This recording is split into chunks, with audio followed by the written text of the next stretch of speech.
Hi friends, good day. This is Dr. L.J. Charles, the Director, Skills Factory and the Life Skill Trainer and Facilitator for around 4 decades.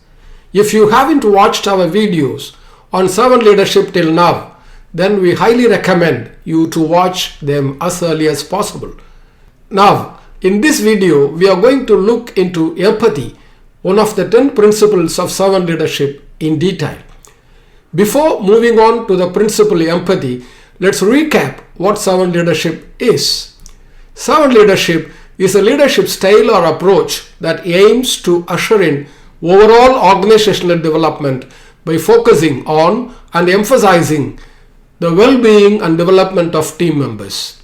Servant leadership style leads to higher engagement, trust, and collaboration within teams, ultimately benefiting the organization by fostering a positive and productive environment. While traditional leadership approaches achieve organizational growth and development by using or exploiting employees, servant leadership approach achieves organizational growth and development by making them happy and delighted. Here at Skills Factory, we have incorporated all the 10 principles of servant leadership in its training program, People First Leadership, with exclusive sessions for each principle. We would like to take this opportunity to give a quick overview of the training programs and services offered at Skills Factory. Skills Factory is an organization dedicated to the development of human resources. At Skills Factory, we work to upskill, reskill students, teachers, and business executives to help them grow more competent in their personal and professional life. We also offer skill-based extra credit courses for students. For more details, please check the links in the description. Now let's see what empathy is. Empathy is the ability to understand and share the feelings, thoughts, and experiences of another person. It involves recognizing emotions in others, seeing things from their perspective, and feeling a sense of compassion or connection with them. Empathy can help build stronger connections and improve communication. Empathy can be better understood if we know its types. They are cognitive empathy, emotional empathy, and compassionate empathy. Cognitive empathy is understanding another person's perspective or mental state. For example, when you know why someone feels in a certain way, it's cognitive empathy. Emotional empathy is sharing the emotional experiences of another person. For example, when you feel sad, when you see someone else crying, it's emotional empathy. Compassionate empathy is going beyond understanding and sharing emotions to taking actions to help people you empathize with. For example, when you comfort someone who is upset and offer support, it's compassionate empathy. For those who confuse empathy with sympathy, empathy is different from sympathy. Empathy involves truly understanding and sharing another person's emotional state, while sympathy involves just feeling pity or sorrow for someone else's misfortune, but not necessarily sharing their feelings. Now, we will see the techniques to develop and demonstrate empathy. Developing empathy involves actively engaging in practices that help you understand and share the feelings of others. We will discuss some exercises that can help you develop and demonstrate empathy. The first technique is engaging active listening. When someone is speaking, give your full attention to what they say and what they do while talking. Avoid interrupting or planning your response while they are talking. Active listening is an important strategy of empathy because it helps you understand the speaker's perspective and emotions more deeply. Another method is using perspective taking. Perspective taking is getting into the shoes of the other person. It's the ability to understand a situation or concept from another person's point of view. It involves imagining yourself in their position and considering their thoughts, feelings, and motivations. So, try to see situations from another person's point of view. Ask yourself how you would feel if you were in their position. There are three aspects of perspective taking. They are cognitive aspect, emotional aspect, and behavioral aspect. Let's move on to cognitive aspect of perspective taking. It's understanding the thoughts and beliefs of another person. When you realize that a friend's harsh words may stem from stress rather than personal animosity, it's cognitive aspect of perspective taking. Let's move on to the second aspect of perspective taking, which is emotional aspect of perspective taking.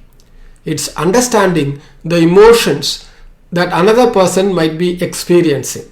For example, when you recognize that a friend's withdrawal is due to sadness and not because they are angry with you, it's an emotional aspect of perspective taking. Let's see the third aspect of perspective taking, which is behavioral aspect of perspective taking. It's considering how another person's experiences and feelings might influence their actions. For example, when you understand why a customer might be upset or angry, and when you respond with patience and support, it's behavioral aspect of perspective taking. Perspective taking broadens your understanding about others and reduces your judgment on them. Let's move on to the next strategy for developing empathy. That is empathy journaling.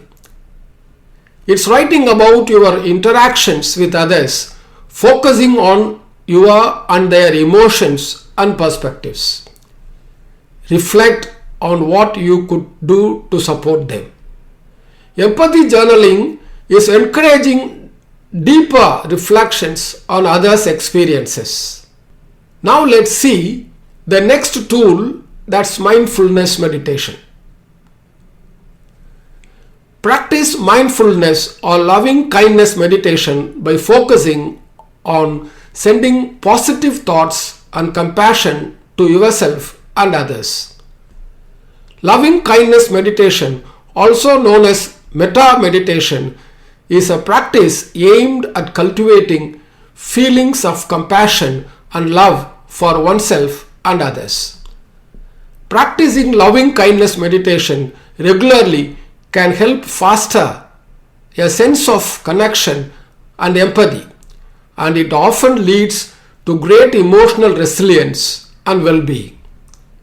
Mindfulness meditation increases emotional awareness and compassion. Another way to develop empathy is reading fictions or watching movies. Engage with stories that delve into the inner lives and struggles of diverse characters. There are many movies that are based on real life. Watch them to understand their feelings, their emotions, their value system, their sufferings to stand for a goal or value. Reading fiction or watching movies enhances your ability to understand and feel for people from different backgrounds and experiences. Another method is volunteering in social services. Volunteer in communities or organizations where you can interact with people facing different challenges and difficulties. These interactions can provide real-world experiences that can deepen your understanding and compassion. The next tool is practicing gratitude. Regularly express gratitude to others, recognizing their efforts and feelings. Expressing gratitude fosters positive connections, and a deeper appreciation of others' contributions. It encourages people to think good, feel good, and do good to others. Let's move on to the next strategy, that is engaging in empathy exercises with partners. Engage in structured empathy building exercises such as sharing and listening to each other's daily experiences and feelings without judgment. Engaging in empathy exercises builds stronger emotional bonds and mutual understanding with others. Another method of developing empathy is learning about different cultures. Educate yourself about different cultures, traditions, and ways of life. Learning about different cultures reduces biases and helps you appreciate diverse perspectives. The next strategy is seeking feedback. Ask for feedback on your interactions and how others perceive your empathy. Feedback provides insights into your behavior and areas for improvement.